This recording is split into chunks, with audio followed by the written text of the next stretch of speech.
আরে কি ব্যাপার, তুমি নিচে কেন বসলে? উপরে আসো। আমি এখানে বসেই চা খাবো। আরে অদিতি, এসব কি বলছো তুমি?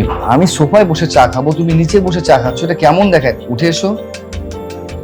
না না, আমি এখানে বসেই খাই। কি ব্যাপার? তুমি বসলে কিসের জন্য? উঠো। তোমার সাহস কি করে হলো আমার বিছানায় বসার?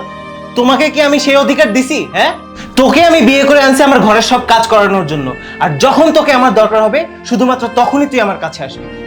এর বাইরে তুই আমার কাছে আসার দুঃসাহস করবি না। যা এখান থেকে যা। আর আমি তোর ফোন চেক করতেছি যে তুই কার সাথে কথা বলিস। যদি অন্য কোনো ছেলের খোঁজ পাই তাহলে তোর খবর আছে। যা এখান থেকে।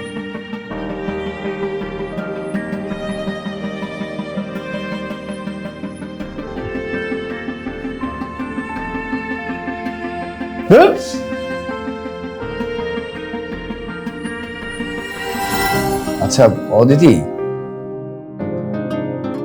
কি হয়েছে আমাকে বলো তো?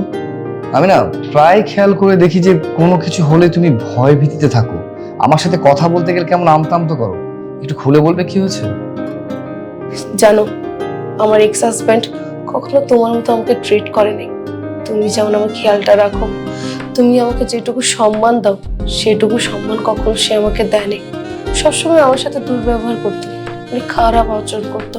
প্রতিদিন রাতে মদ খেয়ে এসে আমাকে মারধর করতো।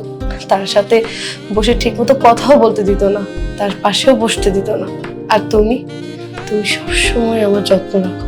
জানো, তুমি আমাকে যেভাবে ট্রিট করো, আমার এক্স হাজবেন্ড কখনো আমাকে সেভাবে ট্রিট করেনি। তুমি আমাকে যেটুকু সম্মান দাও সেটুকু সম্মান আমি কখনো তার থেকে পাইনি। সবসময় আমার সাথে দুর্ব্যবহার করতো, খারাপ আচরণ করতো, অনেক মারধর করতো। সহ্য করতে না পেরে তাকে আমি ডিভোর্স দিয়ে দিয়েছি।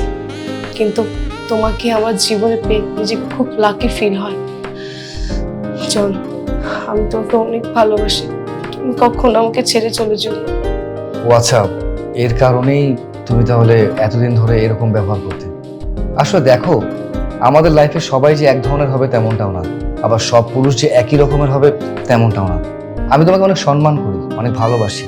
আর তোমার আগের হাজবেন্ড তোমার সাথে খারাপ ব্যবহার করতো, তোমাকে খারাপভাবে ট্রিট করতো।